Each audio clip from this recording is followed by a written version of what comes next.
esta sesión, que es la primera de este 2022. Entonces, es un motivo además de satisfacción tener al profesor Francisco Contreras. Hay una participación, ha despertado mucho interés esta conferencia y sin más ya le doy la palabra a Eduardo Ruiz, que va a presentar a nuestro conferenciante. Muy bien, pues nada, año nuevo, conferencia nueva, El Grupo de Estudios de Actualidad, GEA, lo digo sobre todo al profesor Contreras, es una ONG cultural que tratamos de difundir en nuestro modesto espacio, pues las ideas más relevantes y la situación, y explicar la situación más compleja de la que tenemos hoy. Siempre desde un punto de vista, digamos, relacionado con un humanismo cristiano, para poder así definirnos ante nuestros socios y colaboradores. Francisco José Contreras es catedrático de Filosofía del Derecho por la Universidad de Sevilla y es un autor muy prolífico y serio, porque tiene más de 20 libros como autor individual y otros tantos, diría yo, como coeditor o copartícipe con otros varios autores. Su tema ha tocado muchísimos temas, sobre todo desde la filosofía, sobre todo la filosofía de Kant, por lo que veo en su currículum, y también muchos aspectos de actualidad, especialmente los referidos a la ideología de género y el tema que hoy nos trae, que es el tema de la Agenda 2030 y la confrontación entre el globalismo y el patriotismo. Yo destacaría, sin embargo, una cuestión quizá ajena, y no sé si él espera que diga esto, pero lo quiero decir porque yo tengo una gran satisfacción de ver que personas como el profesor Contreras, que ya en la cima, digamos, de su intelectualidad, de su trabajo, podrían, ya que es sevillano, voy a utilizar un símil taurino, y podrían quedarse en la barrera viendo los toros de la política. Sin embargo, ha decidido, en un alarde que le honra, saltar al ruedo de la política y ponerse pues en primera fila, porque estar en el grupo parlamentario Vox hoy, cuando se está en una oposición relativamente minoritaria, pues como decía aquel político italiano, lo que desgasta es estar en la oposición y no en el poder. O sea que yo creo que las ideas de la intención del profesor Contreras no es precisamente como algunos o muchos que van a la política a medrar, sino precisamente a dar lo mejor que tienen para intentar recomponer los mimbres de nuestra sociedad, que están, por cierto, bastante descompuestos. Y nada más, yo simplemente me alegro mucho de tener un conferenciante de tanta calidad y le cedo la palabra con mucho gusto a nuestro profesor Contreras. Muchas gracias, Francisco José. Muchas gracias por la amable presentación y que es un placer conocerle a usted, don Eduardo, porque a quien conocí hasta ahora a su hijo Eduardo, que es compañero de grupo parlamentario, y también a los demás miembros de esta asociación. Y muchas gracias también por la invitación y darme la oportunidad de hablarles. Bueno, pues se me pidió que desarrollase el tema de la Agenda 2030, ya parece que se ha impuesto el neologismo, ¿no? A mí lo que me sale espontáneamente es decir Agenda 2030, Agenda 2030, también conocida como Objetivos de Desarrollo Sostenible. Bien, pues se trata de una lista de 17 objetivos socioeconómicos y morales que fueron adoptados en 2015 por la Asamblea General de Naciones Unidas y plasmadas en un documento que después ha ido siendo firmado por un gran número de estados, ¿no? Entre ellos, por supuesto, España. Por tanto, son objetivos que Naciones Unidas, como organización supranacional, propone a los estados como un horizonte de trabajo a 15 años vista. Fueron aprobados en 2015 y se plantean esos objetivos en el horizonte de 2030. Hemos dicho que España lo ha firmado, no solamente lo ha firmado. España es uno de los adherentes más entusiastas de la Agenda 2030, ¿no? Y esto sin distinción de gobiernos, es decir, con independencia de los partidos que hayan ocupado el gobierno en este periodo. Quiero decir, Partido Popular y Partido Socialista compiten en fervor 20-30añero, ¿no? Compiten en entusiasmo en relación a la Agenda 2030, incluso se disputan el honor de haber sido los iniciadores de la Agenda 2030 en España. El gobierno del Partido Popular se atribuye el haberla firmado, el gobierno socialista saca pecho por estarla desarrollando. Y es conocido que el presidente del gobierno, Sánchez, llegó a decir que la Agenda 2030 es simplemente el programa de este gobierno. Lo dijo en inglés en un discurso pronunciado, creo que en la propia sede de Naciones Unidas.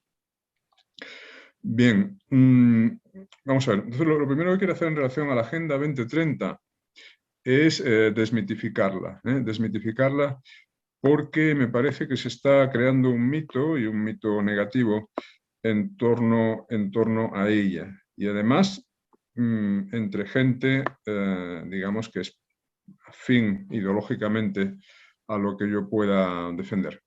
Gente con una visión del mundo parecida a la nuestra, por hablar en plural. Es lo que procede ahora que estoy sometido a la disciplina de un partido político, ¿no? Es decir, se está magnificando y demonizando a la Agenda 2030 como si fuese el producto de una conspiración, una cábala de plutócratas o de personajes siniestros que conspiran para llevar al mundo en una dirección en la que no queremos ir y además ciertamente siniestra. Bien, vienen a ser como algo así como los nuevos protocolos de los sabios de Sion, ¿no? Por evocar aquel precedente de los principios del siglo XX. Los protocolos de los sabios de Sion nunca existieron, fueron algo fabricado, un falso documento fabricado por la policía política de la Rusia zarista, la Ojrana, para incentivar el antisemitismo, porque se atribuía a un supuesto conciliábulo de judíos muy poderosos, pues un plan para dominar el mundo y tal. Bueno, la diferencia es que la Agenda 2030 sí existe. Pero el primer mensaje que quiero traer es que no es un plan para dominar el mundo y no es algo tan siniestro como la gente imagina, aunque sí tiene sus peligros, y este sería el segundo mensaje al que voy a dedicar el resto de mi exposición. Sí tiene sus peligros, sí tiene sus trampas y sus cargas de profundidad no discernibles inmediatamente, ¿no? Porque lo primero que uno discierne cuando simplemente lee los objetivos es que para ese viaje no hacían falta alforjas, que son objetivos pues simplemente evidentes por sí mismos, ¿no? El primero de ellos es la erradicación del hambre cero. Bueno, ¿quién va a discrepar de eso? ¿Quién estaría en desacuerdo con intentar erradicar el hambre del mundo? El segundo es la universalización del agua limpia, del acceso al agua potable y el saneamiento, el sistema de saneamiento. Bueno, pues, ¿quién podría discrepar de esto? La salud y el bienestar, o la mejora de los sistemas de sanidad y del bienestar, es el tercer objetivo. Bueno, pues no parece que sea nada malo, ¿verdad? Es decir, en relación a estos objetivos, no cabe objetar que sean siniestros, sino, al contrario, que son, ya digo, perogrullescos o evidentes por sí mismos, y que desde luego para eso no necesitamos a la ONU.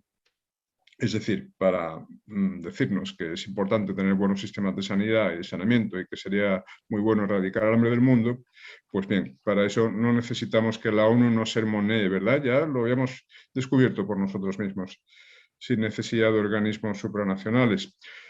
Pero concretamente yo distinguiría entre dos tipos de objetivos, ¿no?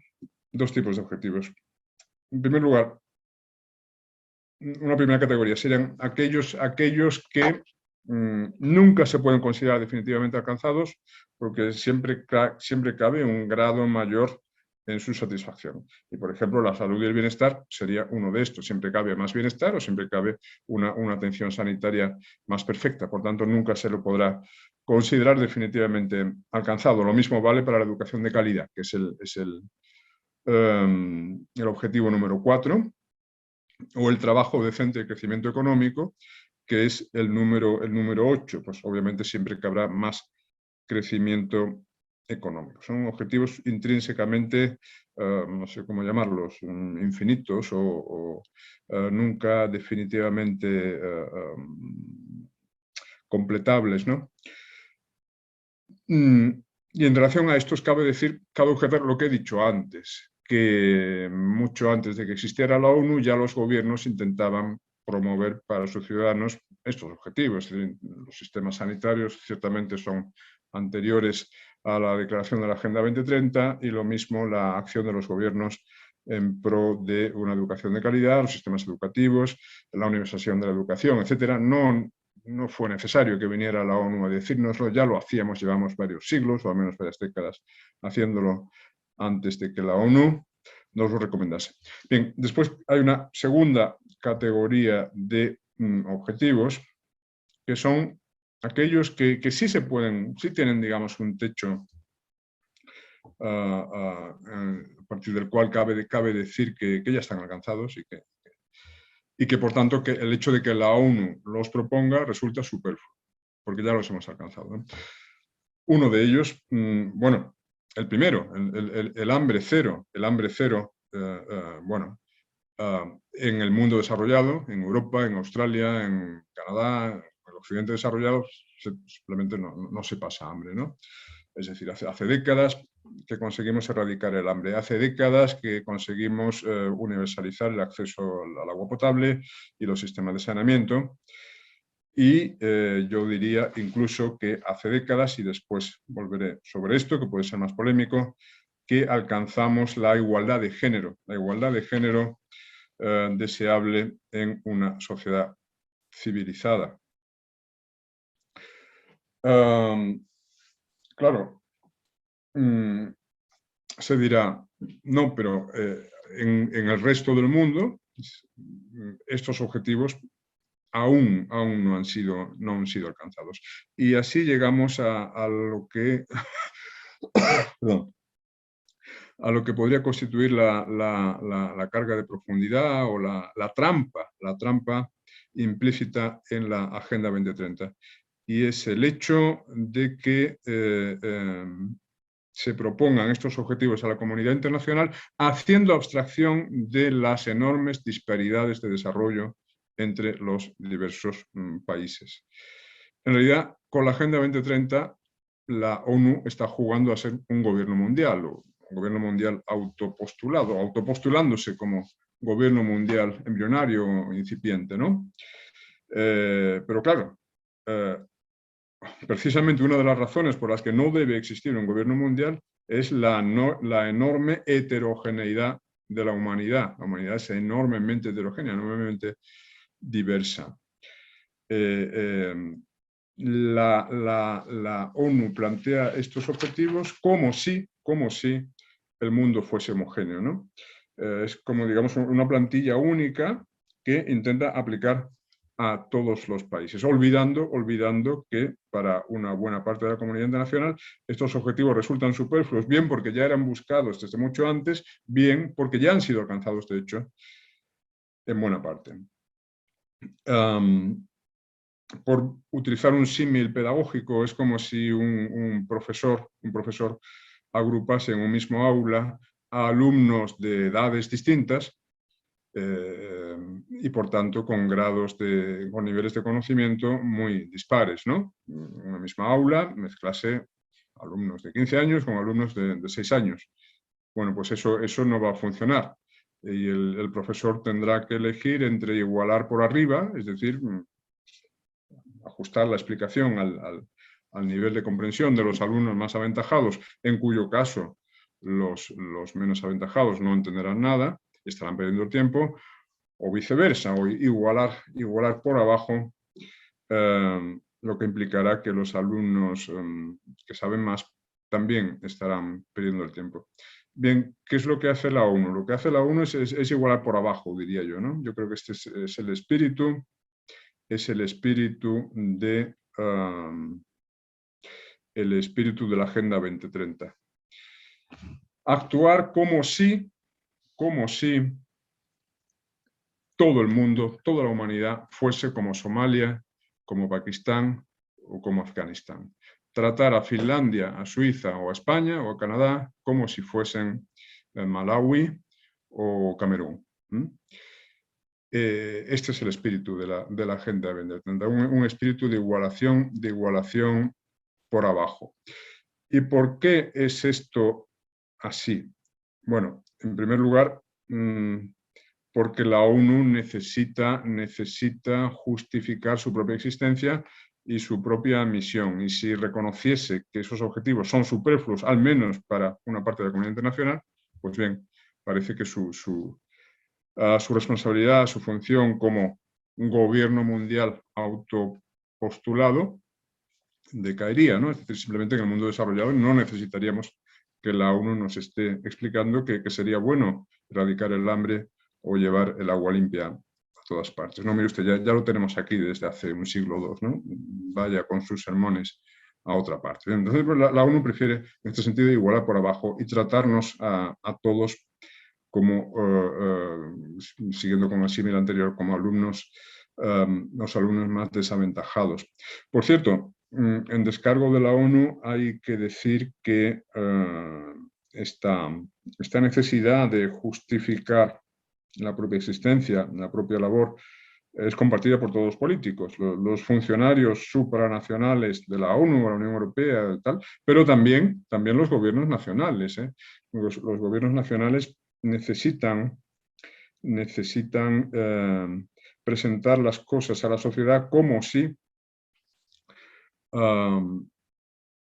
todo dependiese de ellos, es decir, como si el crecimiento económico, por ejemplo, dependiese de ellos. Cuando haya habido una época de bonanza, pues bien, el gobierno en cuestión va a sacar pecho como si la bonanza económica se debiese a las medidas que ese gobierno ha adoptado. No, mire usted, el crecimiento económico cuando se produce se lo debemos a los empresarios, a los inversores, a los autónomos, a los trabajadores, se lo debemos a la sociedad, a la propia sociedad. El gobierno, en todo caso, habrá cooperado no estorbando. Yo creo que es lo mejor que pueden hacer los gobiernos en pro de una sociedad. Habitualmente consiste en no estorbar, más que en impulsar unas u otras cosas. Sin embargo, los políticos necesitan ponerse medallas, necesitan ser percibidos como imprescindibles y, por tanto, ya digo, esto vale tanto para la escala nacional como para la escala supranacional. Por tanto, la ONU necesita hacer creer que si ella no existiese, pues no estaríamos progresando en la erradicación del hambre. Yo creo que esto, como dije antes, se está produciendo y es otro dato que me gustaría introducir. Hemos avanzado muchísimo en esto, ¿no? Frente a la visión quejumbrosa, catastrofista, característica del progresismo en general, que todo va muy mal, cada vez más desigualdad, cada vez... No es cierto, no es cierto. Afortunadamente, en los últimos 30 años, un porcentaje muy importante de la población mundial ha salido de la pobreza, al menos de la pobreza absoluta, no de ese umbral de pobreza absoluta, fijado por Naciones Unidas, creo que en unos ingresos de 1,8, 1,9 dólares al día. Ya hay menos de 1.000 millones de personas que están por debajo del umbral de pobreza absoluta, cuando hace solo 30 años eran, no sé si 2.500 millones, me gustaría tener aquí los datos, pero creo que andan por ahí. Es decir, hemos conseguido avances espectaculares en varios de estos parámetros. Pero ciertamente no se deben a la ONU, se deben al progreso tecnológico, se deben también al progreso político-económico, en el sentido de que han sido abandonados, no totalmente, por desgracia, pero sí en buena parte los sistemas políticos más disfuncionales, ¿no? Especialmente los socialistas. Recordemos que hace solo 30 o 35 años, pues medio planeta todavía estaba bajo la égida de los sistemas comunistas. Bien, pero no se debe a la ONU. Pero la ONU necesita hacernos creer que si no fuese por ella, pues nada, no estaríamos persiguiendo ninguna de estas cosas, ni progresando, porque estamos progresando, sobre todo el tercer mundo, en estos parámetros. Bien, entonces vamos a... Entonces la primera trampa ideológica que... La primera trampa ideológica que esconde la Agenda 2030 es esa homogeneización tramposa, ese tratarnos a todos como si todos estuviésemos igual de mal, haciendo abstracción de las enormes disparidades de desarrollo. Claro, y uno podría preguntar, ¿y cómo es que esto cuela? ¿Sí? ¿Cómo es que los gobiernos se tragan esta píldora o esta falacia? Bueno, yo diría que los gobiernos, especialmente los gobiernos progresistas, y aquí incluyo no solo los de izquierda, sino también los que podríamos llamar de derecha tecnocrática o derecha sumisa, el tipo de derecha, y perdón por barrer para casa, pero el tipo de derecha que pueda representar el Partido Popular en España, o los republicanos en Francia, o la CDU en Alemania, etc. Una derecha que en realidad ya solo difiere de la izquierda en las recetas económicas, ¿no? Se considera mejor gestora de la economía y solo difiere de la izquierda en la forma de gestionar la economía. En todo lo demás, en los aspectos antropológicos, culturales, morales, etc., esta derecha se ha rendido a la izquierda y se limita a ir consolidando legislativamente los cambios, a menudo revolucionarios, que va introduciendo la izquierda en esos ámbitos, ¿no? Pues bien, tanto la izquierda como la derecha sumisa o la derecha establecida o la derecha clásica están encantadas con que la ONU les sermonee, con que la ONU nos trate a los españoles o a los suizos como si fuésemos todos Afganistán o Pakistán. Y lo que estoy diciendo es, ¿por qué es esto así? Pues bien, se comprenderá mejor lo que estoy diciendo cuando analicemos el quinto objetivo de desarrollo sostenible, que es la igualdad de género. Es la igualdad de género. También aquí la ONU procede a una igualación a la baja, en el sentido de que se nos describe una situación de opresión de género o discriminación de género, y nos quedaría supuestamente todavía una enorme distancia por recorrer para alcanzar la deseable igualdad de género. Bien, eso ciertamente puede ser correcto si estamos hablando de Afganistán, donde ahora que han muerto los talibanes, pues no sé si se permite a las chicas siquiera ir a la escuela. En la época anterior a los talibanes no se les permitía.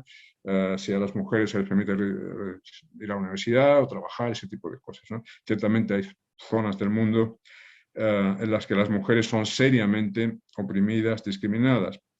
Pero no es así en el mundo occidental desarrollado, donde ya alcanzamos hace décadas el único tipo de igualdad que es relevante, que es la igualdad ante la ley, la igualdad de los sexos ante la ley.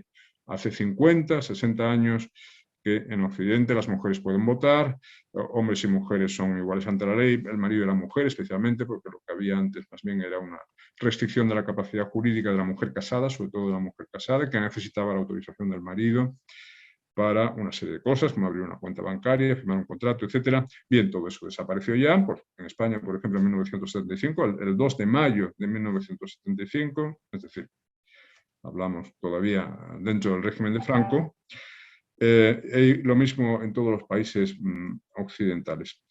Por tanto, hace ya 2 o 3 generaciones que las mujeres en Occidente estudian lo que quieren, trabajan en lo que quieren, se casan o no según su propio criterio y con quien quieran, etc. Y sin embargo, los gobiernos occidentales están encantados con que la ONU les sermonee como si fuésemos Afganistán. ¿Esto a qué se debe? Esto se debe a que la izquierda, desde los años 70, diría yo, ha venido constatando el fracaso de la lucha de clases y por lo tanto el fracaso del marxismo clásico, definitivamente confirmado por otra parte por el colapso del bloque socialista en 1989, y por tanto ha intentado sustituir la lucha de clases por la lucha de sexos, la lucha de razas y la lucha de orientaciones sexuales, ¿no?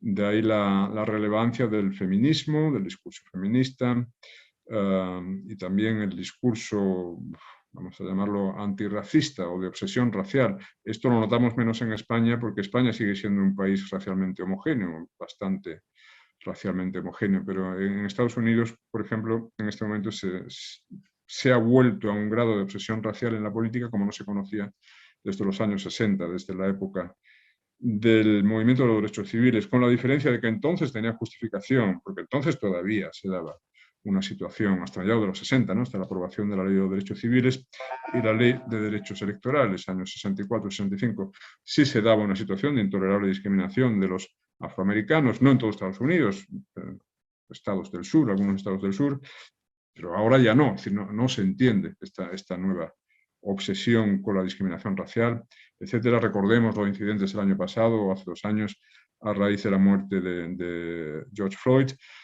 etcétera, ¿no? Lo mismo cabe decir en España y en Europa en general en relación al feminismo. Ahora que hace ya 50, 60 años que, como dije antes, las mujeres son iguales ante la ley y votan y trabajan y estudian y se casan o no según su criterio, etcétera, etcétera, pues ahora asistimos a un sarampión feminista como no se había conocido nunca y bueno, el feminismo es omnipresente, se ha convertido prácticamente en una religión de Estado que es impartida en las escuelas, en las universidades, es celebrada, una especie de religión civil, ¿no? El 8 de marzo, la gran manifestación del 8 de marzo, pues es observada fervorosamente por los partidos del consenso progre. Es decir, ¿cómo explicar todo esto? Pues bien, yo creo que tiene que ver con lo que dije antes. Hace falta un nuevo sujeto revolucionario. La clase trabajadora ya no le sirve a la izquierda como sujeto revolucionario por buenas razones, porque en buena medida se ha aburguesado. Marx dijo que los trabajadores estaban disponibles para la revolución porque no tenían nada que perder salvo sus cadenas, una frase del Manifiesto Comunista. Bien, desde el Wirtschaftswunder, desde el milagro económico, es decir, lo que en Francia llaman los 30 gloriosos, esa etapa de fulgurante crecimiento económico en toda Europa, incluida España, del 45 al 75, pues bien, la clase trabajadora avanzó muchísimo, alcanzó un nivel de bienestar inusitado hasta entonces y a eso me refiero cuando digo que se aburguesó y por tanto la izquierda sabe que ya no puede contar con ellos como sujeto revolucionario. Lo que han hecho es ir a buscar el sujeto revolucionario en el sexo femenino, en las razas distintas de la blanca y en las minorías sexuales, de ahí también la inflación que tiene ahora todo. Las reivindicaciones LGTBI, XYZ, precisamente en el momento en el que los homosexuales y otras minorías sexuales disponen más derechos que nunca en la historia y a mi modo de ver, al menos, nuevamente no hablamos de Afganistán ni de Irán, hablamos del Occidente desarrollado, son perfectamente iguales ante la ley, no reciben, digamos, coacción alguna en su modo de vida, ni son discriminados, ni nada por el estilo. Bien, entonces, todo esto para explicar que la izquierda y también la derecha sumisa están encantados de que la ONU, con toda su presunta autoridad moral, venga a darles la razón y diga, sí, por supuesto, todavía nos queda muchísimo por trabajar para alcanzar la igualdad de género. No, todavía las mujeres están discriminadas. Eso es lo que la izquierda está deseando oír porque es un engranaje fundamental de su discurso actual. Bueno, me estoy enrollando demasiado, voy a acelerar. Decía que bajo estos objetivos aparentemente incuestionables, aparentemente, no sé cómo llamarlos, humanistas se esconden varias trampas ideológicas. Una de ellas es esta igualación a la baja. Otra es una serie de sesgos que se van quedando en el texto, es decir, el approach, la forma en que son abordados los objetivos o las estrategias propuestas para su realización, ¿no? Por ejemplo, en el texto en el que la web de Naciones Unidas sobre Objetivos de Desarrollo Sostenible, Agenda 2030, desarrolla concretamente el objetivo de igualdad de género, se habla entre otras muchas cosas, se habla del acceso universal a la salud sexual y reproductiva y los derechos reproductivos. Bien, quien esté un poco familiarizado con organismos supranacionales sabe que esto es un eufemismo bajo el que se encubre la operación al aborto, es decir, no se atreven a abocarlo directamente, entonces lo llaman salud sexual y reproductiva y derechos reproductivos. Y dentro de ese paquete conceptual, junto a cosas incuestionables como los cuidados ginecológicos, la salud obstétrica, etcétera, es decir, poder parir sin peligro, etcétera, ahí también deslizan el aborto, el derecho a anticonceptivos y el derecho al aborto. Luego ahí hay una trampa, por ejemplo, ¿no? Y después, cuando desarrolla el objetivo número 5, nos dice la ONU, más de la mitad de los países en 2020 carecían de cuotas para las mujeres en los parlamentos nacionales. Cuotas para las mujeres en los parlamentos nacionales. Es decir, se nos está diciendo que las cuotas son buenas. Y bueno, esto es ideológico, eso es un sesgo ideológico. Nosotros, por ejemplo, en nuestro partido consideramos que las cuotas son contraproducentes e injustas, ¿no?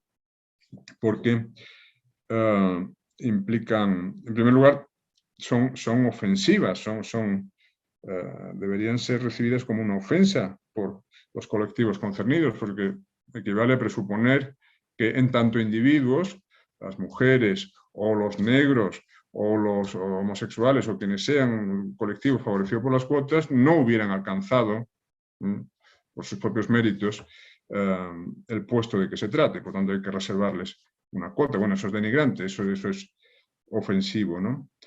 Y en segundo lugar, porque, vamos a ver, discriminación positiva para algunos implica automáticamente discriminación negativa para otros. Es decir, es injusto que, por ejemplo, en Estados Unidos y en las universidades más prestigiosas se estén reservando cuotas de sexo y cuotas de raza, lo cual es aún más denigrante. Cuotas de raza, que implican que, por ejemplo, un estudiante negro, un estudiante hispano, pues puede entrar en una universidad de élite con una nota en el examen SAT, pues hasta 300, 400 puntos, en una escala de 1600, 300, 400 puntos inferior a la de un estudiante blanco, o más frecuentemente un estudiante oriental, que son el colectivo más perjudicado por estas cuotas raciales, porque son los que en promedio consiguen mejores resultados, ¿no? Los estudiantes de origen oriental por encima incluso de los blancos. En definitiva, las cuotas implican el fin de la meritocracia, la sustitución de la meritocracia por la diversocracia, que es el neologismo que me he permitido acuñar. Antes las universidades, y quien dice las universidades, dice las grandes empresas, buscaban contratar o fichar a los más capaces, ¿no? Eran organismos que tenían una inspiración meritocrática, había que buscar el talento.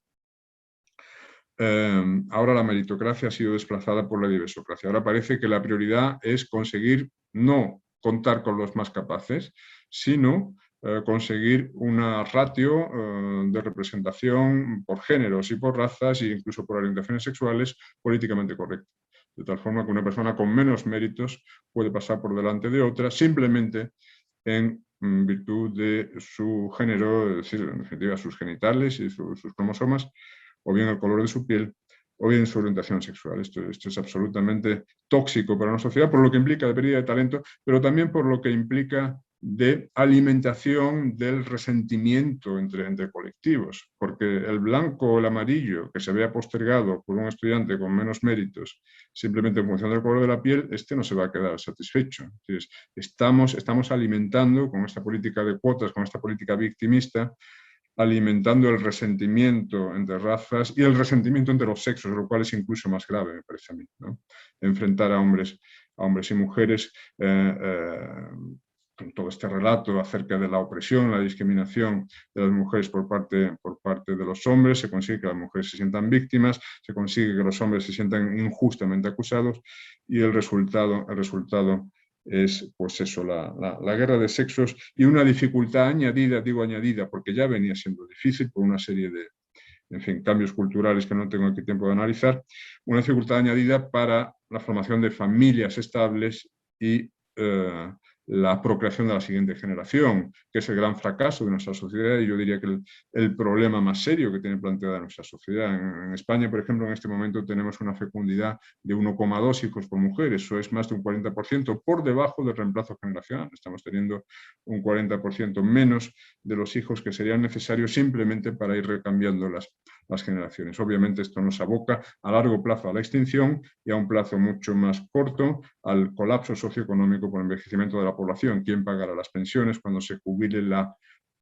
numerosísima generación de los baby boomers? Es decir, los que nacimos en la época del baby boom, ¿no? Los años 50, los años 60 fueron los años de las promociones más numerosas de la historia de España. Por ejemplo, el año que yo nací, en el año 64, nacieron en España 695.000 niños, quiero recordar, con una población de solo 30 millones.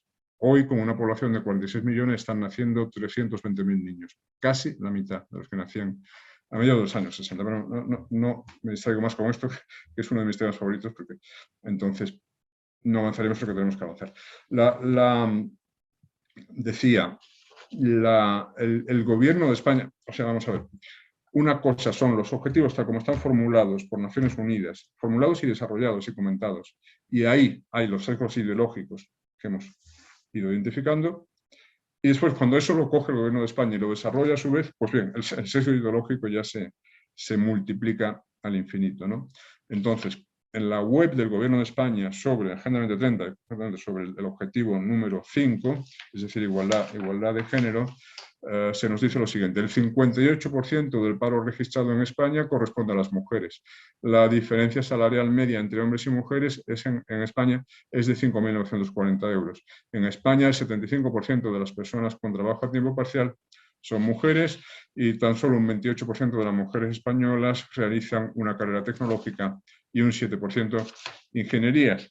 Bien, estos datos nos son presentados como confirmación de la tesis según la cual las mujeres todavía son discriminadas en España y todavía nos queda mucho trabajo por hacer, mucho camino por recorrer para alcanzar la igualdad de género. Por supuesto, todo esto son falacias, no es que los datos sean incorrectos, sí que es cierto que hay una diferencia salarial, la famosa brecha salarial de 5.902 euros al año entre el salario promedio de los varones y el salario promedio de las mujeres. Lo que es una falacia es considerar que eso se debe a discriminación de las mujeres, como si se pagara distinto sueldo por el mismo trabajo solamente en base al sexo. Esto, entre otras cosas, es ilegal en España, desde que se aprobó el Estatuto de los Trabajadores hace 42 años. No se debe a eso. Se debe, en primer lugar,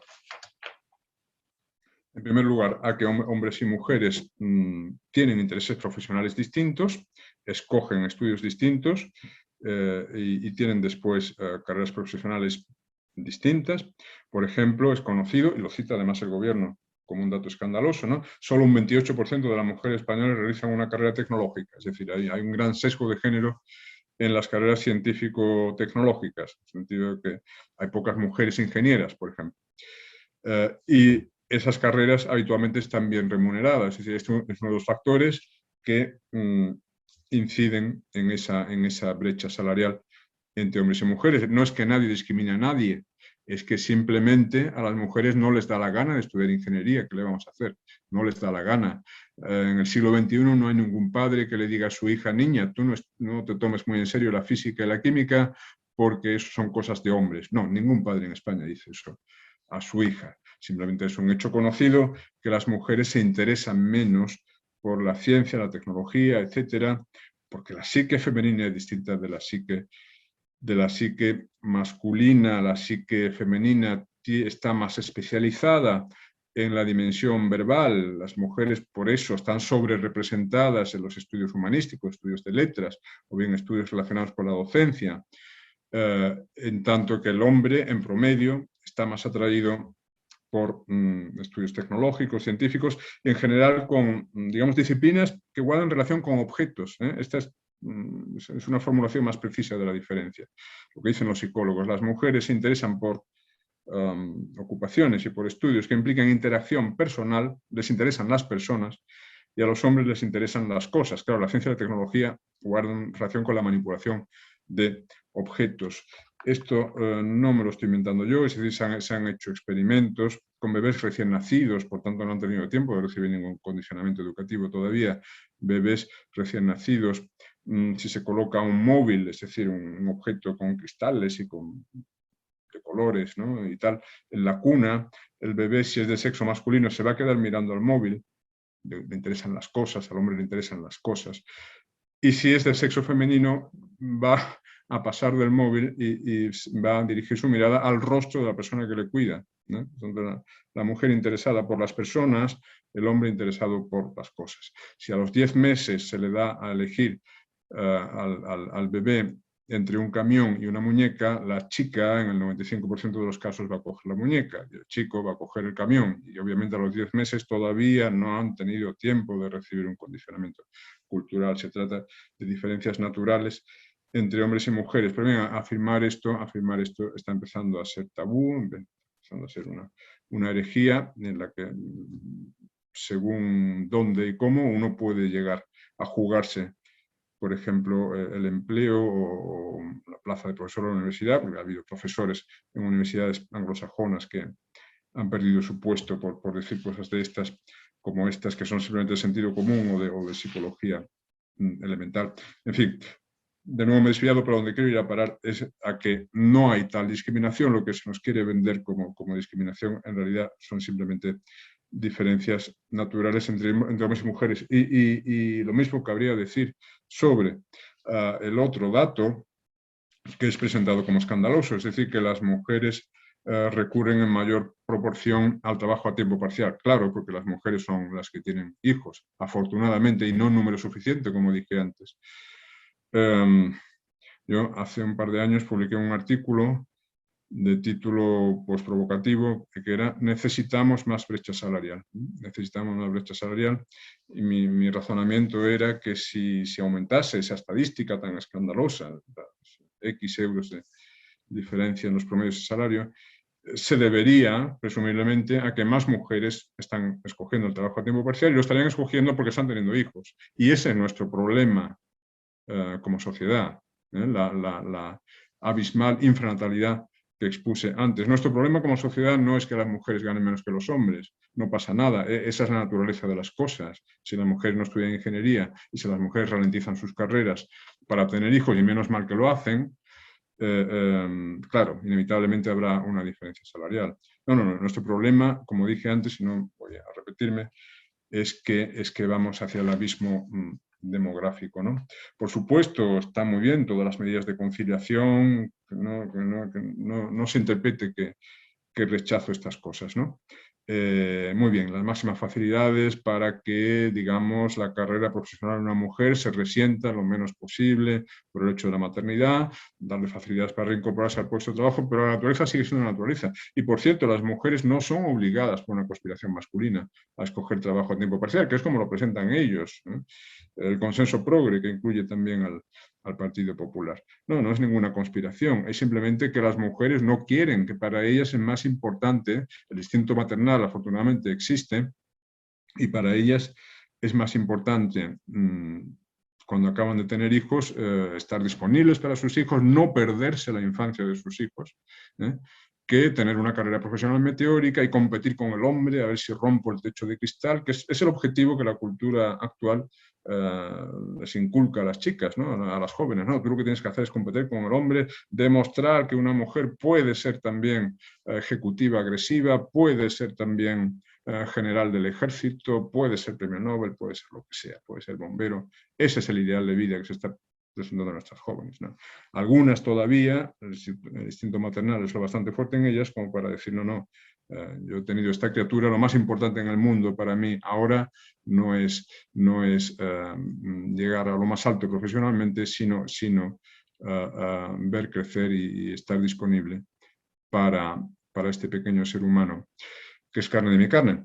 Bien, bueno, esto en cuanto a las trampas ideológicas, por poner un ejemplo, ¿no? He buscado un par de objetivos que me parecían pues, especialmente ideologizados por la Agenda 2030 y especialmente por su interpretación por parte del Gobierno de España. Y el otro que había buscado era el número 13, es el objetivo que se llama acción por el clima, y que puede ser relacionable con el otro, que no tengo apuntada su numeración ahora mismo, tendría que mirar el cuadro, pero vamos, hay otro de los 17 objetivos que tiene relación con la transición energética y la búsqueda de energías verdes, etc. Obviamente los dos están relacionados. Bien. Dice... El 7. Es el 7, es el energético, ¿verdad? Sí, bueno, me voy acercando a los 45 minutos. ¿Les importa si me extiendo hasta los 50 para poder profundizar un poquito en esto del cambio climático? O si no, corto... Puedo, ¿no? Puedo irme a 50. Sí. Por supuesto. Bien, entonces, dice el Gobierno de España, a través del ODS número 13 se insta a adoptar medidas urgentes para combatir el cambio climático y sus efectos, la lucha contra el cambio climático, tanto la reducción de emisiones de gases de efecto invernadero como la adaptación al cambio climático es una prioridad para España. Trabajar en el camino de adoptar las medidas necesarias para afrontar responsabilidades y facilitar un futuro próspero, solidario y compatible con la seguridad climática y los límites del planeta. El objetivo es prepararnos para afrontar los impactos del cambio climático, sentar las bases de una economía neutra en emisiones y acompañar a los colectivos más vulnerables en el proceso de transición, los colectivos más vulnerables, involucrando a todas las administraciones y a todos los actores de la sociedad civil, bla, bla, bla. Se nos habla de colectivos más vulnerables, transmitiéndonos la impresión de que ya hay gente que está siendo dañada por el cambio climático, ¿no? Es como si fuese una catástrofe natural que ya se está cobrando sus primeras víctimas, ya hay colectivos dañados por... No, vamos a ver, aquí el colectivo dañado no por el cambio climático, sino por la política energética y la política económica adoptada por el gobierno, supuestamente para hacer frente al cambio climático, somos todos los españoles que pagamos la factura de la luz, pues el doble o triple de cara de lo que pagábamos hace un par de años, y especialmente los agricultores, los productores industriales, etcétera, que han visto mermada su competitividad por el encarecimiento de la energía. Digo, un encarecimiento de la energía muy directamente relacionado con esta transición energética acelerada, autoritaria, frenética. Bueno, yo no soy científico, pero me he documentado, como soy miembro de la Comisión de Transición Ecológica y Reto Demográfico, pues he tenido que documentarme algo sobre el tema, y en los pocos minutos que me quedan, pues comparto con ustedes algunas de mis conclusiones, o de las siempre provisionales, ¿verdad? Pero mi visión del asunto. Vamos a ver. Aquí el problema es que se nos dice que existe un consenso científico definitivo y casi absoluto sobre la tesis del cambio climático, y la falacia consiste en meter dentro de la teoría del cambio climático más tesis de las estrictamente admisibles. Es decir, actualmente por cambio climático se entiende un paquete que incluye al menos 5 afirmaciones. La primera de ellas es que la temperatura está subiendo en la Tierra desde hace más de un siglo, desde la segunda mitad del siglo XIX. Esto nadie lo cuestiona. Esto es mensurable, basta mirar los registros. Aunque la subida, por cierto, no fue uniforme, ha tenido sus parones y sus mesetas, que por cierto no se relacionan con la gráfica, con la curva de emisiones de CO2, pero si la causa es las emisiones de CO2, ¿por qué dejó de subir la temperatura, por ejemplo, de la década de 1940 y la década de 1970? Se detuvo el calentamiento, incluso descendió un poquito la temperatura promedio mundial. Por eso los años 70 las revistas no nos hablaban, no nos metían miedo con el calentamiento, nos metían miedo con la inminente glaciación, y ahí están las portadas de Time y otras revistas hablando de la inminente glaciación, ¿no? Y sin embargo, entre los años 40 y los años 70 las emisiones de CO2 se estaban multiplicando. En cambio, la primera mitad del siglo XX, con emisiones de CO2 muy inferiores, ahí sí la temperatura subió a un ritmo sostenido. Luego hay algo que no termina de cuadrar, ¿verdad? Algo nos está sugiriendo que ciertamente la acción humana tiene una incidencia en el calentamiento a través del efecto invernadero que, por cierto, existe desde siempre. Estaríamos hablando de una agudización del efecto invernadero, un aumento, pero existe desde siempre, y gracias a él hay vida en la Tierra. Si no hubiese el efecto invernadero, la temperatura media de la Tierra sería 33 grados inferior a la que es, y por tanto probablemente la vida no se habría desarrollado sobre la Tierra. Actualmente la temperatura promedio actual, el conjunto del planeta y el conjunto de las estaciones de 18 grados Celsius, pues bien, estaremos hablando de un planeta que tiene una temperatura media de 15 grados, menos 15, ¿no? 15 bajo cero. Es como la Antártida ya no hay vida, ¿no? La Antártida es un desierto biológico. Bien, entonces la primera tesis es que la temperatura sube, es que eso no lo cuestiona nadie. La segunda, que esa subida se debe solo a la acción humana. Bueno, aquí ya hay más que discutir. Casi nadie discute que la acción humana, especialmente la quema de combustibles fósiles, que implica un aumento de CO2 en la atmósfera, un aumento que hasta ahora, desde el siglo XIX, es como un 50%, que hablamos de 280 partes por millón en el siglo XIX, y actualmente estamos en 416 partes por millón, algo menos de un 50% de incremento. Sin duda, algún impacto tiene. Lo que no sabemos es qué porcentaje de impacto, porque pueden estar operando otras causas, otras concausas, y no sabemos qué porcentaje de causalidad atribuir a cada uno de esos factores. Pueden operar otras concausas porque sabemos que obviamente el clima ha oscilado de manera natural mucho antes de que el hombre comenzase a quemar combustibles fósiles en cantidad suficiente. La tercera tesis es que vamos a padecer un incremento de catástrofes climáticas a lo largo del siglo XXI. Y catástrofes climáticas meten todo, ¿no? Inundaciones, huracanes, heladas incluso. Digo heladas que es paradójico, que si el problema es el calentamiento, también las heladas se le imputen al calentamiento, ¿no? Hace un año, el temporal Filomena, con récords de temperaturas negativas en España, de temperaturas mínimas, también eso se lo imputaron al cambio climático. Por cierto, este juego terminológico, calentamiento global versus cambio climático, hasta hace unos años se hablaba siempre de calentamiento global. Ahora se ha empezado a hablar de cambio climático. ¿Cuál es la diferencia? El calentamiento global, en términos popperianos, es falsable. Es decir, es una teoría refutable mediante constataciones empíricas. Si medimos la temperatura y resulta que no sube, como por cierto ocurrió entre los años 40 y los años 70, pues bien, la tesis queda en entredicho. Es posible refutarla mediante verificaciones empíricas.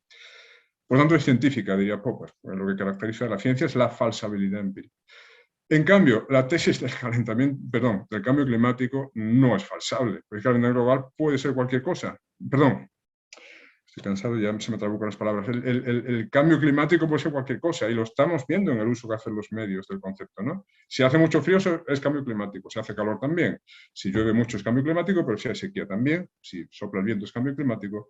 Si hay calma chicha también. Luego, no sabemos qué tendría que ocurrir para que consideremos falsada la tesis del cambio climático. Popper habría concluido que no es una tesis científica. Lo que caracteriza a la ciencia es la falsabilidad empírica. Bien, la cuarta tesis es que ese calentamiento que viene desde el siglo XIX, ¿verdad? 1 grado y poco más en siglo y medio, pues no es tanto. Bueno, pues que se va a acelerar a lo largo del siglo XXI. El famoso gráfico del palo de hockey tumbado de Michael Mann, ¿no? De pronto se dispara. Y la quinta tesis sería que los efectos del calentamiento van a ser desastrosos para la humanidad. El calentamiento es muy malo y es algo apocalíptico y tal.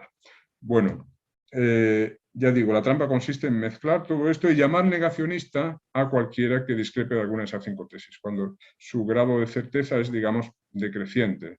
Es incuestionable que la temperatura sube, que se deba solo a la acción humana, eso ya es más discutible.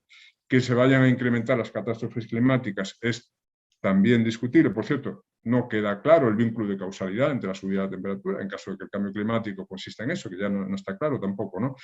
El nexo causal entre calentamiento y multiplicación de todo tipo de catástrofes climáticas. Por cierto, se me acaba el tiempo y quiero dejar este dato aquí sentado. No es cierto que están aumentando las catástrofes climáticas. Lo que está aumentando es su exposición mediática, ¿verdad? Es decir, ahora si hay una gran inundación en cualquier lugar del mundo, los telediarios nos lo van a poner durante 3 días seguidos. Si hay un incendio en Australia, 1 semana de cobertura televisiva del incendio. Hay los mismos que antes. Recomiendo la lectura del libro de Björn Lomborg, ¿cómo es Falsa alarma. y el otro libro, el de Michael Schellenberger, no hay apocalipsis, ahí están los gráficos, ahí están las estadísticas, hay más o menos las mismas inundaciones y tal que siempre. Por cierto, cada vez producen menos daños, y esto es lo que nos tiene que importar más.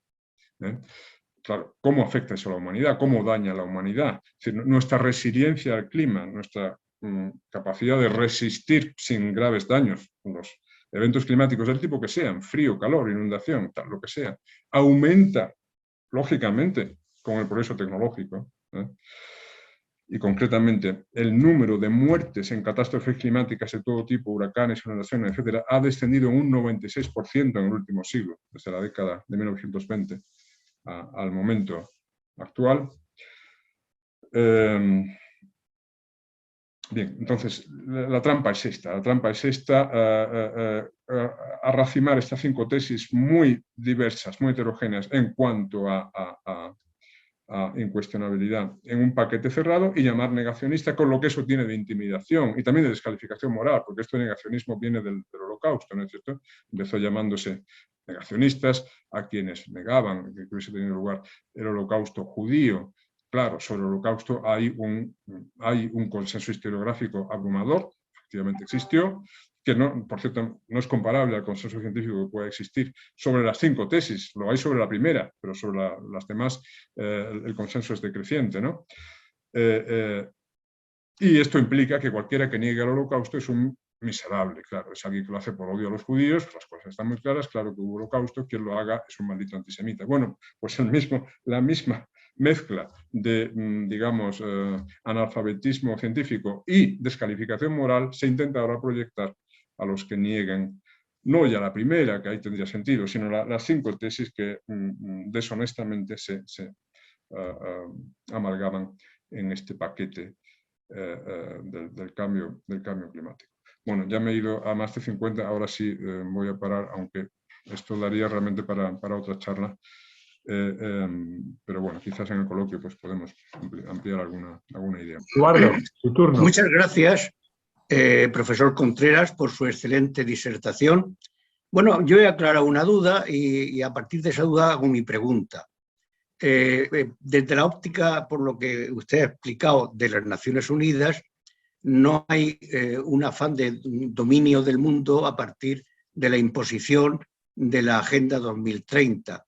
Sin embargo, esto sería, la Agenda 2030 o 2030 sería como una especie de carcasa que luego los gobiernos, según su sesgo ideológico, irían rellenando.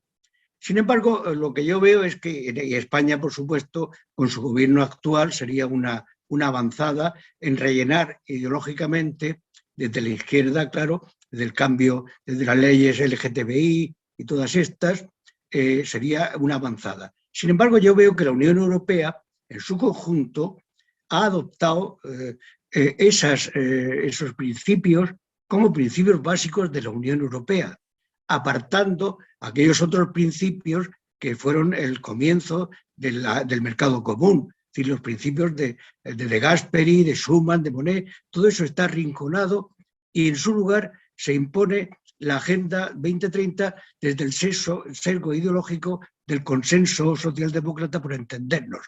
Entonces, es así por lo que se explica la confrontación entre la Unión Europea y gobiernos como el polaco o el húngaro que se resisten a admitir ese autoritarismo ideológico. Esa sería mi pregunta. Claro, yo estoy convencido de que la raíz del conflicto entre Polonia y Hungría y la Comisión Europea, los organismos de Bruselas, es ideológica, es decir, Polonia y Hungría están construyendo una alternativa ideológica a todo esto. No tanto a lo de la transición energética y cambio climático, pero sí definitivamente a lo que dijimos antes sobre el neomarxismo en clave de género, es decir, sustituir la lucha de clases por la lucha de sexos y de orientaciones sexuales, etcétera, con todo lo que esto implica también, y lo apunté también antes, de fragilización de las familias, hundimiento de la natalidad, hundimiento de la nupcialidad también. En Europa occidental cada vez se casa menos gente, y esto es una de las causas de que nazcan cada vez menos niños, en tanto que en Polonia, Hungría y también otros países de la antigua países del Pacto de Varsovia, del bloque soviético, se está por el contrario relanzando tanto la nupcialidad como la natalidad. Esta es la razón por la que Bruselas hostiga a Polonia y Hungría. Ahora bien, y aunque se aduzcan otras razones relacionadas con el Estado de Derecho, la separación de poderes, la independencia del Poder Judicial, que no digo yo que sea perfecta en Polonia o Hungría, ¿verdad?, la independencia del Poder Judicial, pero es que tampoco es perfecta en España, por ejemplo. Ahí tenemos el escándalo del incumplimiento de lo que dice la Constitución sobre el modo de decir, el artículo 122 de la Constitución, sobre la forma en que deben ser designados los vocales del Consejo General del Poder Judicial. Y bien, llevamos 37 años de irregularidad en este sentido y no parece que Bruselas nos llame al orden o intervenga para defender el Estado de Derecho. El conflicto es ideológico. Lo que no creo es que Bruselas en la actualidad tenga el sesgo ideológico que tiene por imposición de Naciones Unidas. Es lo que decía antes, no hay aquí una gran conspiración en la que una cábala situada en la cúspide o en la base, si se prefiere, en alguna mazmorra, alguna cueva, esté dictando el rumbo a seguir, ¿no? Yo sinceramente creo que no hay esa jerarquía. Tampoco creo que los países de Europa Occidental hayan seguido este rumbo fundamentalmente porque les ha venido impuesto por Bruselas.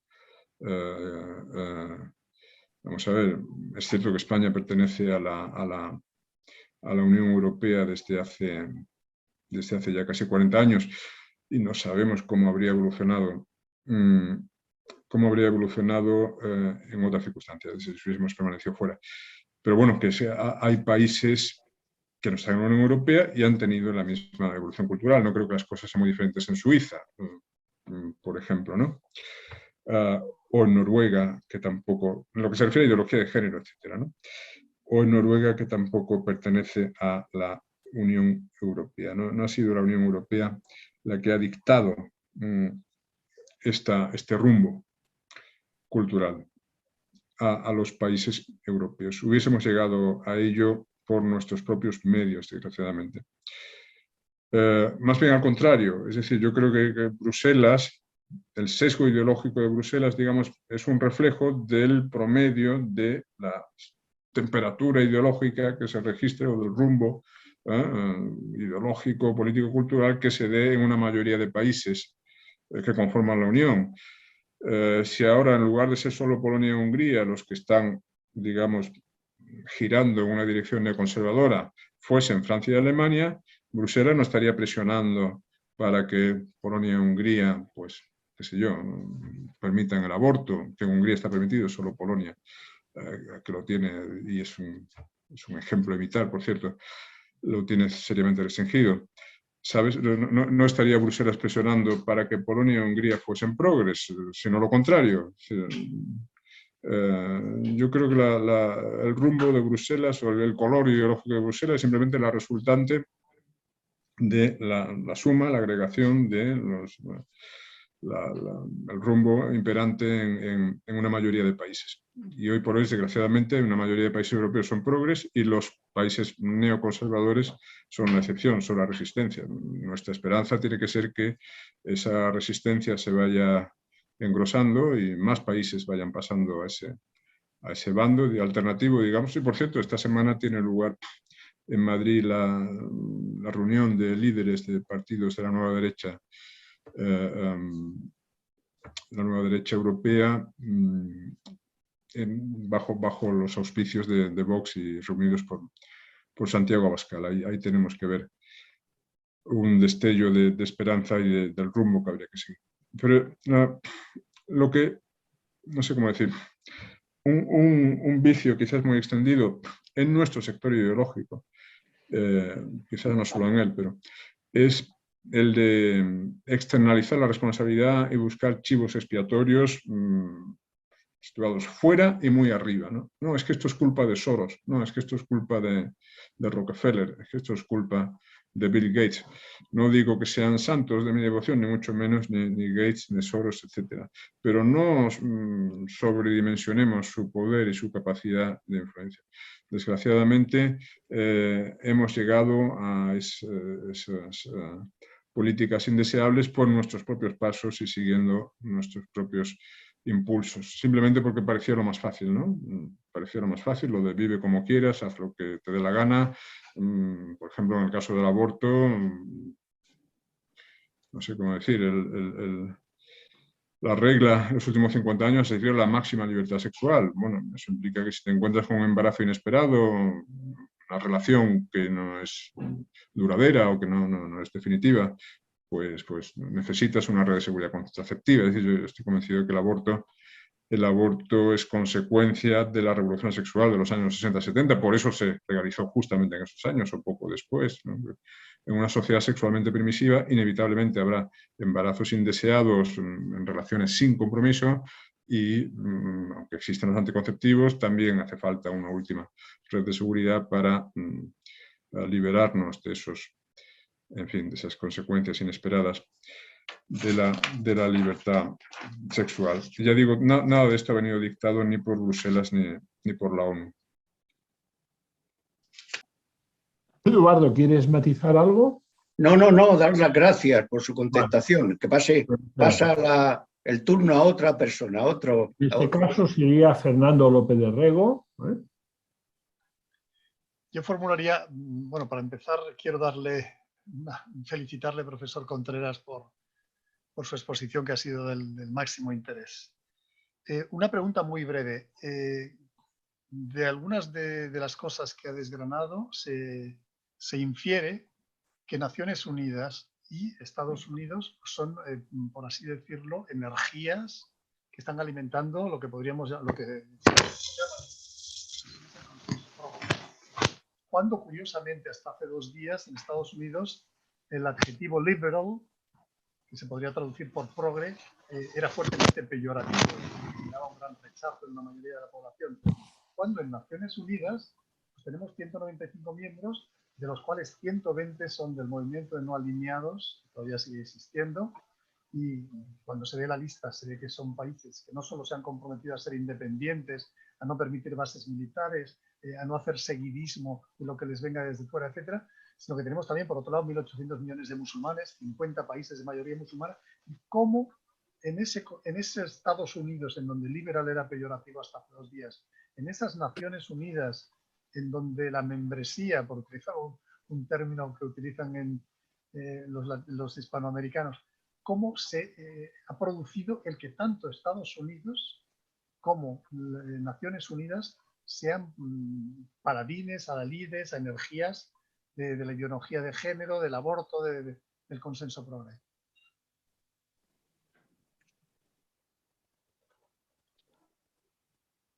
He tenido algún problema en la recepción y la primera parte de la intervención no oí bien, pero creo que he oído el final y me parece que pregunta que por qué, habiendo una mayoría de países pertenecientes a otras civilizaciones y que en principio no parece que tendrían que comulgar con todas estas novedades, ¿por qué Naciones Unidas se ha convertido en brazo ejecutor y en difusor de las políticas de género y tal? Bueno. Y Estados Unidos también, y por qué las universidades de Estados Unidos están también en la primera línea de la ideología de género, del lenguaje entre comillas inclusivo, etcétera, etcétera.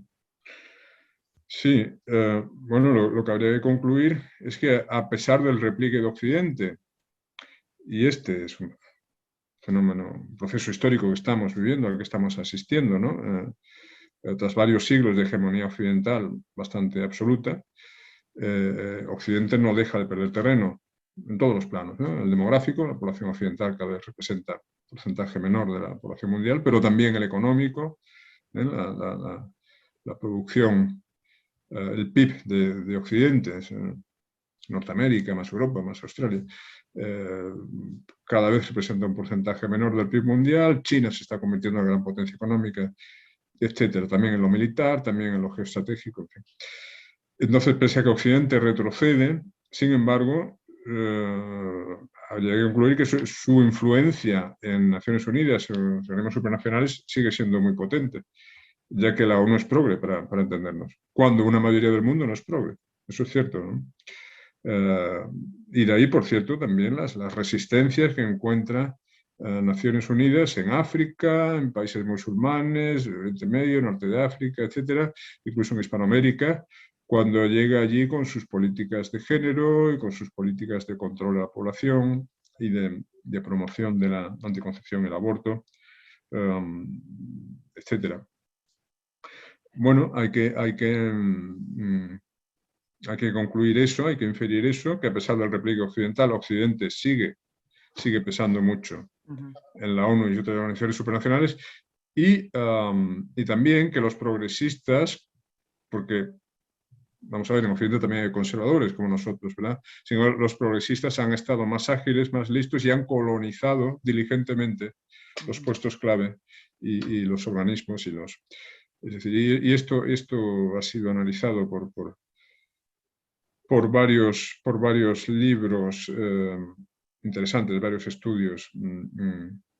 Por ejemplo, aquel libro escrito por dos italianos, pasa que estoy perdiendo la memoria y no recuerdo las autoras en este momento, pero bueno, están referenciados en mis propios libros. El título del libro era Contra el cristianismo, pero no trataba tanto sobre el cristianismo como sobre la ofensiva progresista y neomarxista en los organismos internacionales, ¿no? Como habían conseguido, por ejemplo, la conferencia de Pekín, la conferencia del Cairo, 1994, 1995,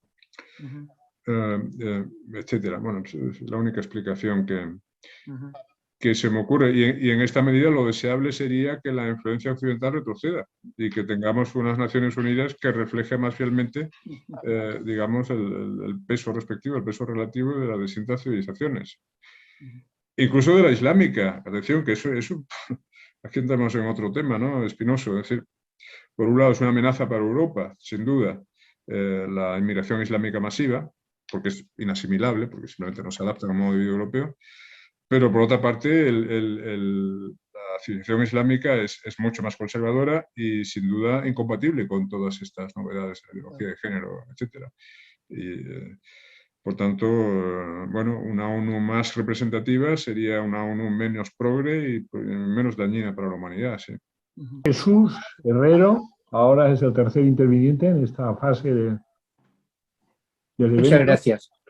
Don Francisco, muchísimas gracias por su participación y me uno a la felicitación de mis dos interventores precedentes en cuanto que la conferencia ha sido muy brillante y sobre todo muy clarificadora. Yo tengo que confesar humildemente que no tenía muy claro qué era exactamente eso de la Agenda 2030, aunque lógicamente tenía referencia y había leído algo al respecto, pero creo que usted lo ha simplificado hasta el nivel que yo pueda entenderlo perfectamente. Yo voy a ser muy breve en mi intervención, incluso voy a bajar un poquito el nivel al suelo, porque a mí me gustaría, si él está de acuerdo, que Guillermo Dupuy, que es un gran admirador suyo, tuviera la oportunidad de participar después de mí, que seguro que lo hará muy brillantemente. Mi pregunta es muy sencilla. Estamos ya en época que vamos a entrar de elecciones. Concretamente tenemos una dentro de unos días, pero probablemente se complemente en breve plazo con la andaluza y poco a poco iremos llegando hasta la definitiva nacional. Cuando llega la hora de votar, si yo tengo la oportunidad de hacerlo, como me ha ocurrido en los 50 años precedentes, desde que ustedes existen yo tengo una duda cartesiana, es decir, puedo votarlos a ustedes, puedo votarlo al PP y puedo votar al CS, es decir, a Ciudadanos. Hay aspectos de ustedes que me son absolutamente simpáticos y también hay otros aspectos del PP y de Ciudadanos que me resultan simpáticos. En resumen, la aparición de ustedes y con la fuerza con la que han aparecido en el territorio nacional nos complica mucho la vida algunas personas que no tenemos las ideas tan claras como para definirnos exclusivamente por uno de estos partidos. El otro día se comentaba, y creo que con razón, que a lo mejor la diferencia entre las cúpulas concretamente de Vox y del PP están mucho más separadas que sus votantes, porque votantes potenciales de PP y de PSOE, perdón, de PP y de Vox, somos prácticamente todos. Difícilmente yo puedo sentir la tentación de votar por el PSOE, especialmente desde hace algunos años, ¿no? Pero sí que tengo vocación y tentación de votar por ustedes o por el PP. Y no acabo de entender muy bien cuáles son las diferencias fundamentales que tienen estos dos partidos para complicarnos la vida a los votantes. Porque yo estoy seguro que igual que en Inglaterra prácticamente existen dos partidos y dentro de cada partido hay un ala más conservadora, un ala más progresista o más liberal, etcétera. En Estados Unidos exactamente igual. No todos los republicanos son iguales de conservadores, ni todos los demócratas son iguales de liberales. La pregunta es, ¿por qué no se hace un esfuerzo de unificar y simplificar? Yo creo que eso arrasaría en lugar de poner al votante ante la tesitura de tener que optar por solo uno de esos dos partidos. Y con esta pregunta, que debe ser muy fácil para usted contestarla, yo me retiro y le agradezco de antemano su contestación. Sí, muchas gracias. Y además es una inquietud que me traslada mucha gente que estamos acostumbrados a oír. Bien, yo diría que sí, que la unidad en principio es deseable. Se supone que la ley DONT penaliza, aunque a partir de cierto umbral la penalización es nimia, ¿no? Se penaliza cuando estás en el 5, el 7%, pero a partir del 10% la penalización es mucho menor. Se supone que la ley DONT penaliza la fragmentación y, por tanto, lo ideal sería concurrir con una sola lista. Pero yo preguntaría, una sola lista que tuviese ¿qué programa? ¿Qué programa? ¿El programa del Partido Popular o el programa de Vox? Por ejemplo, ¿habría o no que derogar la ley de memoria histórica? Es una ley totalitaria que les dicta a los españoles cómo tienen que interpretar la historia reciente y además desde un ángulo la interpretación que se impone es totalmente sectaria, maniquea, la derecha era mala, la izquierda era buena. ¿La derogamos o no? Porque el PP sabemos que no quiere derogarla y tuvo mayoría absoluta para derogarla entre 2011 y 2015. ¿No quiere o no se atrevió? Perdón. ¿No quiere o no se atrevió? A mí me da igual que fuese por miedo o por convicción. El caso es que no lo hizo. El caso es que no lo hizo. Y ni lo ha hecho tampoco el gobierno del Partido Popular Ciudadanos en Andalucía, el caso que conozco bien, porque yo estuve en la comisión que negoció con el Partido Popular el acuerdo de investidura para la elección de Juan Manuel Moreno como presidente de la Junta, y ahí acordamos, nosotros proponíamos simplemente la derogación de la ley de memoria histórica, porque hay una ley de memoria histórica andaluza aún más radical que la nacional, y ellos no consintieron en la simple derogación, dijeron que lo que iban a hacer era cambiar la ley de memoria histórica por una ley de concordia, que no sabíamos en qué iba a consistir, al parecer en que sería algo parecido pero menos sectario, en fin, la versión oficial de la historia iba a ser más equilibrada, etc. Nosotros, como mal menor y en aras de la gobernabilidad, consentimos en eso, ¿no? Y así figuraba en el acuerdo de investidura. Bueno, pues ni una cosa ni otra, por supuesto, ¿no? Ni la han derogado, ni ley de concordia, ni nada. Sí, como siempre ocurre con el Partido Popular. Por eso digo, ¿con qué programa concurrimos? ¿Se va a derogar o no la ley de violencia de género? Que implica un doble rasero penal que, por supuesto, destruye la igualdad de los sexos ante la ley. La misma agresión, según que sea cometida por un hombre o una mujer, va a implicar un tipo delictivo u otro y una sanción u otra. Esto es escandaloso, es retroceder al antiguo régimen, a la época preliberal, porque la igualdad ante la ley fue una de las grandes conquistas liberales del siglo XIX, ¿no? Hoy en día existen en España tribunales solo para hombres, los juzgados de violencia de género. Esto es como cuando en el antiguo régimen, por ejemplo, un noble tenía que ser juzgado por sus pares, ¿no? Había tribunales de nobles para nobles, no existía la categoría del ciudadano, sino la división estamental de la sociedad y los derechos y deberes eran distintos según el estamento al que se perteneciese. Pues bueno, eso ocurre ahora se está reproduciendo esa ruptura de la igualdad ante la ley, pero en este caso lo que se refiere a los sexos. ¿Se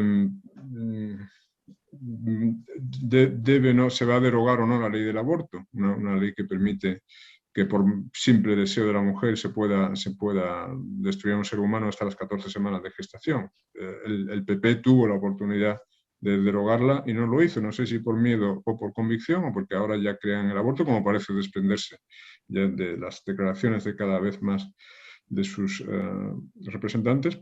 Me da igual, el caso es que sé que no lo hacen.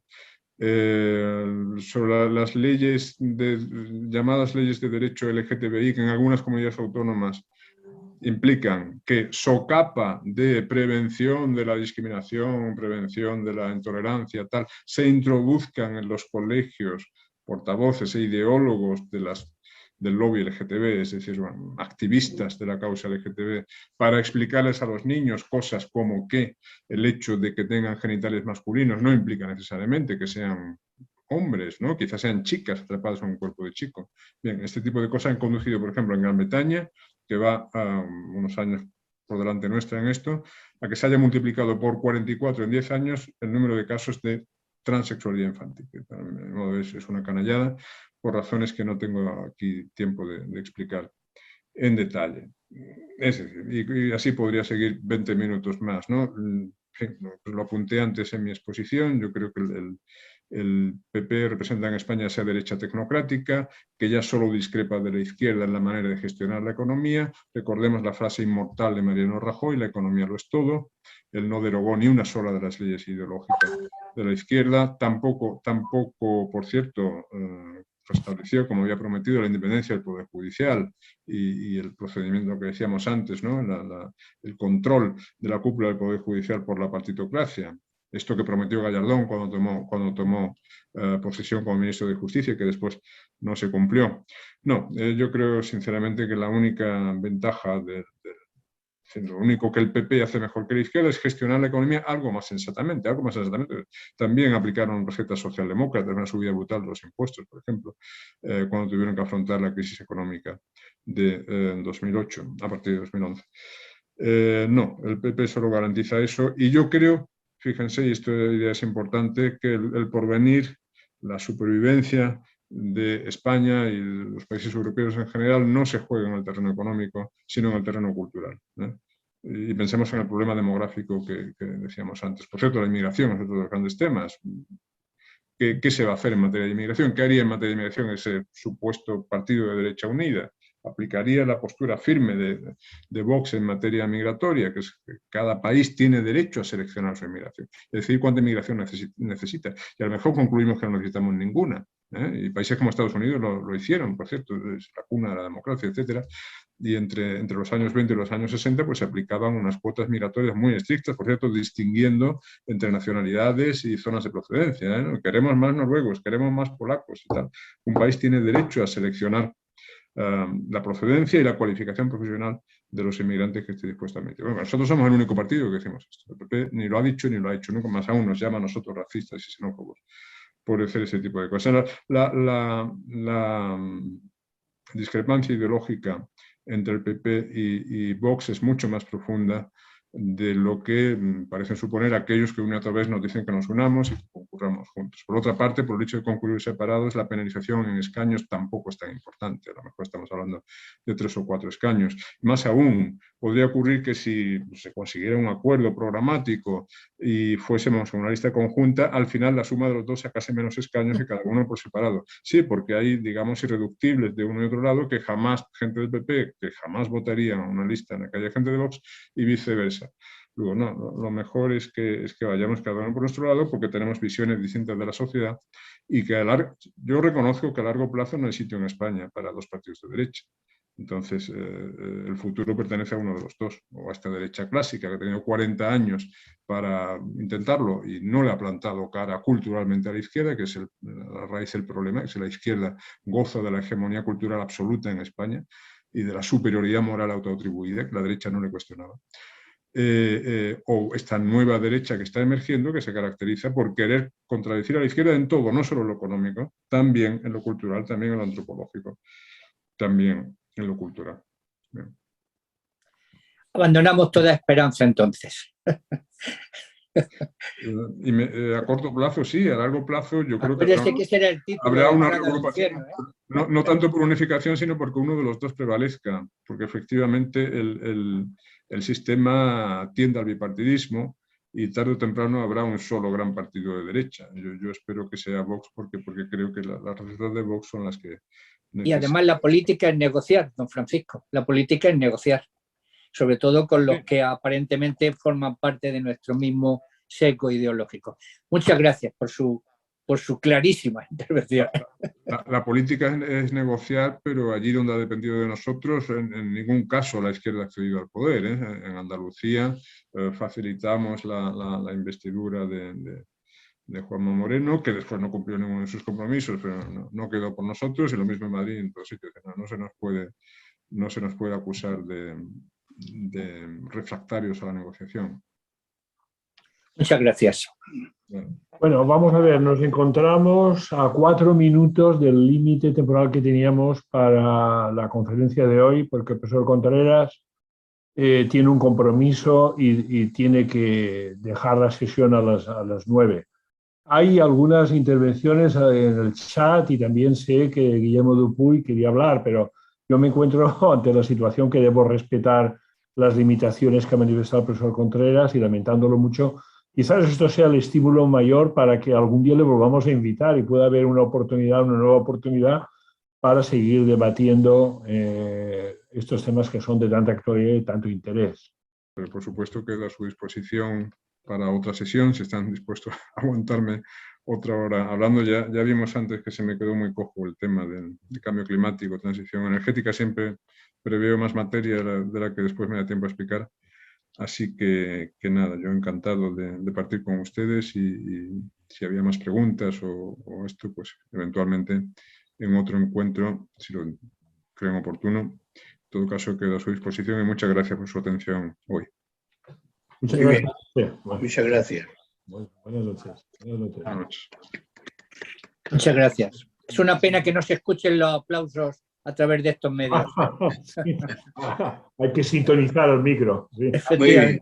Le falta al orador, le falta el calor del público. Sí. Bueno, pero me creo, si me dicen que están comentando que les ha gustado, pues bueno, me quedo muchísimo, muy bien, muy bien. muy reconfortado. Sí, muy interesante. Los comentarios que han llegado a través del chat son muy positivos. Más bien, más que preguntas, son felicitaciones de alguna forma, ¿no? Al conferenciante y a los intervinientes.